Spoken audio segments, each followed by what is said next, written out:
Hello, hi, my good people. I hope you're good. I'm also fine. So, welcome back to my YouTube channel. And today we are going to discuss part 4 of dating other single parents.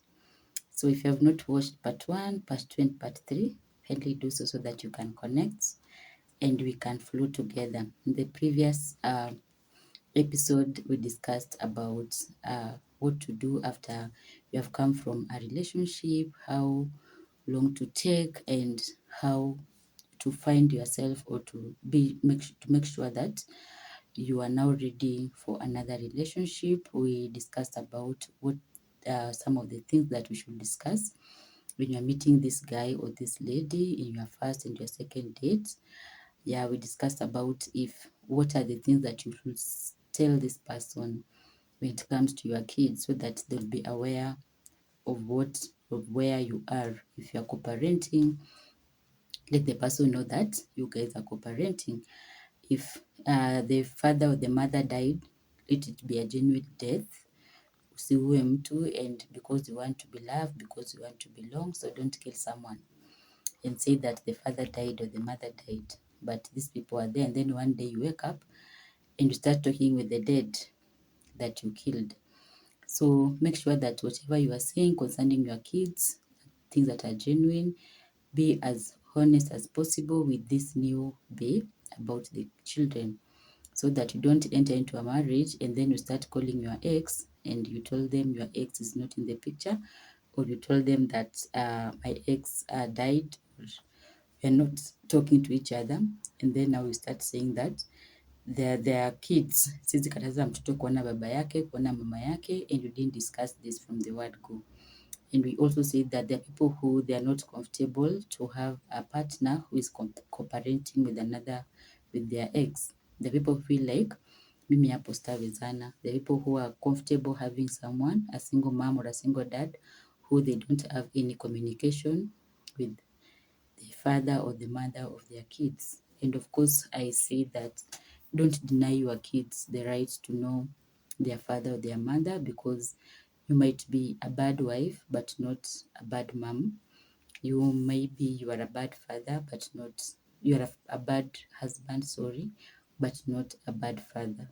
So at the end of the day, we should not drag our kids to our differences. We should not feed our kids with negative things about their father or their mother, because they are confusing the kid. So these are the things that we discussed from the previous videos of dating other single parents. And today we are going to discuss when to introduce this man or this woman to your kid. So I want us to know, if you're a single mom, people know your weak point, or a single father. Everyone, they will come and pretend to love your kids. They will come and pretend to be a good father and a good mom to your kids, because they know that hapo ndo wakipress, hapo ndo wakitreat vizuri, you'll just love them automatically. Because we find people who say that, anapenda watoto wangu. I was having this lady who told me that this guy told her, like, we can't stay together and your kids are in shags, so go bring your kids. And this lady, the guy of course gave her some money. The kids came to Nairobi, wakawatafutia shule. But after these kids wameanza shule in a private school, which was a bit expensive, after 6 months or 8 months into the marriage, this guy packed and left. So now this lady was wondering, how will I be able to pay the school fees and what will happen to my kids? Walikuwa washakuja from Ushago, they have bonded with this man as their dad, and this lady was 4 months pregnant. And now you see this lady is just doing casual jobs. So with the pregnancy, she was not able to do the casual jobs. So now the kids are here with you. They're wondering, where's their dad?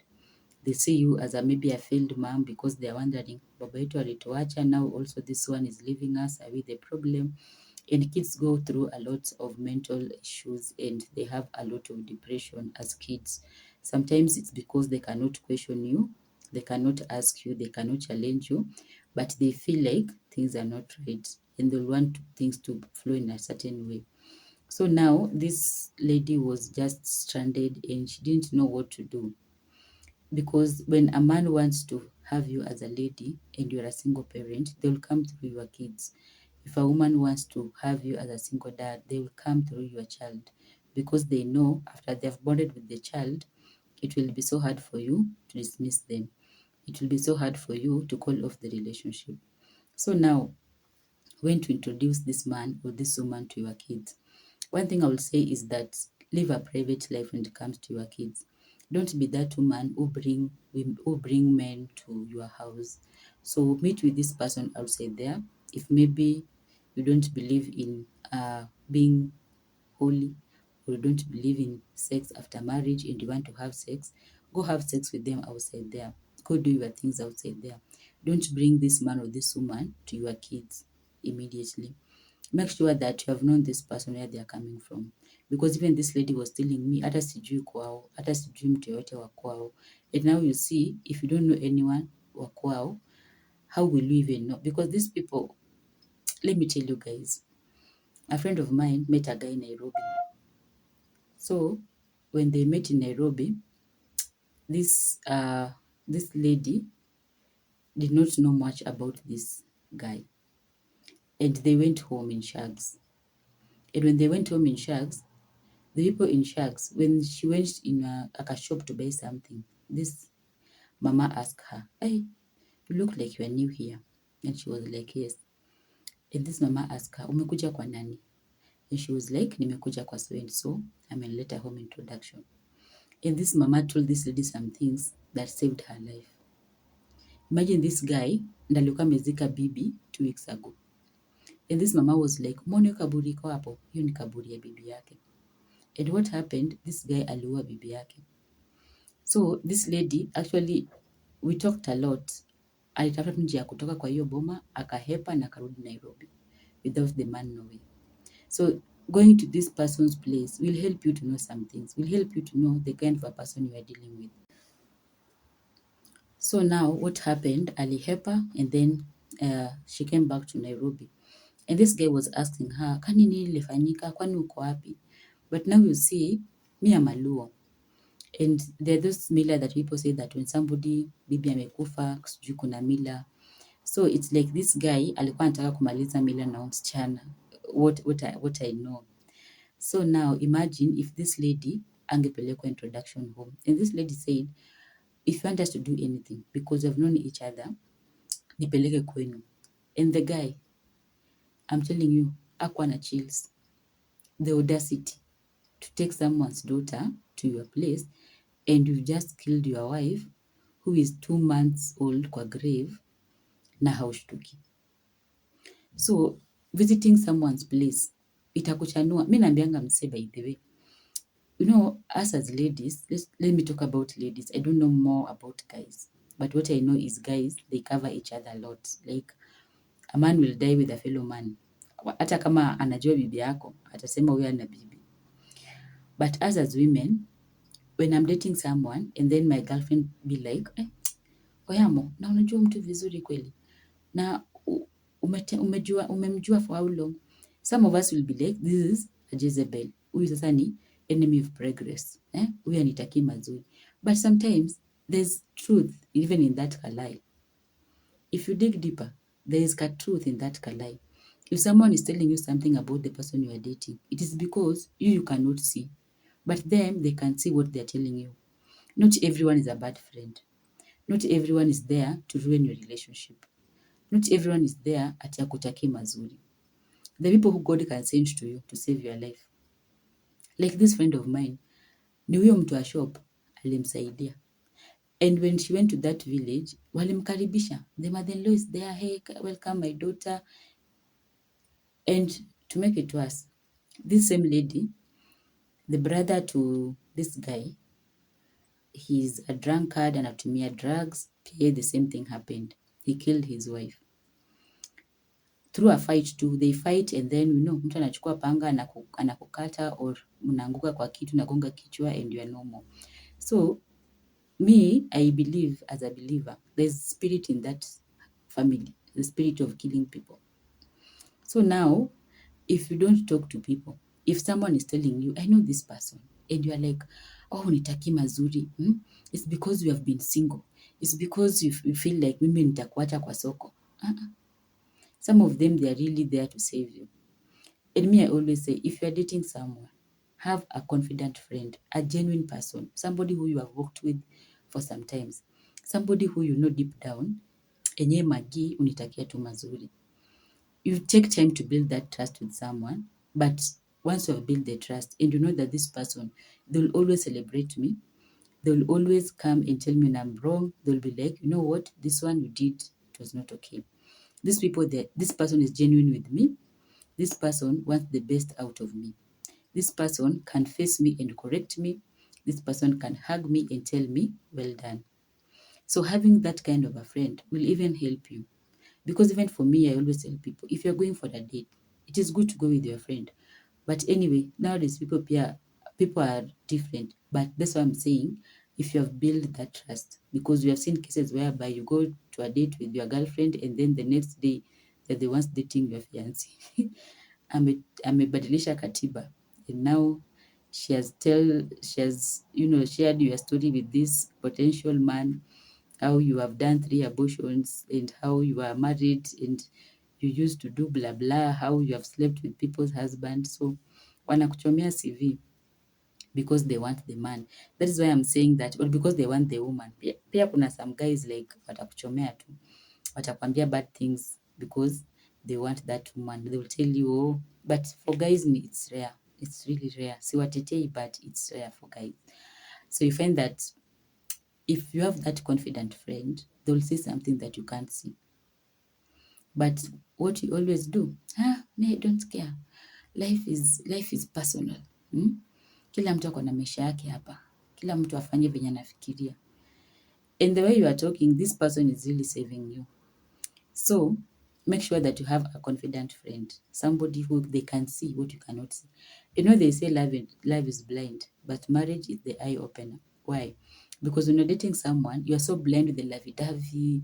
You know, when you're going out, it's flowers, it's roses everywhere. You know, this guy, it's about how I miss you.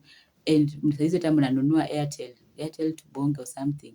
You're talking for like the whole night and the love is all over the air. Wait until you enter. You'll be like, we, kumbe mtu anakunywanga. Kumbe huyu mtu anashinda tu kwa social media. Kumbe huyu mtu hawezi provide. Because ile time ulikuwa ujue huyu mtu ni nani, you are busy with love because you are blind. Now you can see. And marriage will force you to see. So make sure that you have someone who can also see something that you cannot see. I have a lot of examples of people who, the friends, the people they talk to really saved them. One day, it was a sad story though, but this lady who was dating this guy where they used to work, and they dated for like 3 years. Na kwa ameona sign yoyote huyu mtu anaweza kuwa na bibi. You know, nowadays it's hard to tell if someone is okay. Someone can be married to 2 husbands or 2 wives and you don't know, depending on how they're playing their cards. So this lady hakuwaiona any sign ya huyu jamaa kukuwa na bibi. So what happened, they dated for some times and then they decided to move in together. This lady was a mother of 1, so mtoto wake alikuwa anakaa na sister yake. So you find that after they were dating and dating and dating, one day they moved in to a different plot. Apparently, the next neighbor knew the guy. So in the morning, when the guy was waking up, brushing the teeth, this neighbor was like, oh, Baba so and so, mmehamia huko. How is your family? How is so and so? You know, it has been long. No dem anasikia. And what happened, actually this lady, she went kutoa mimba na hivyo ndio alikufa.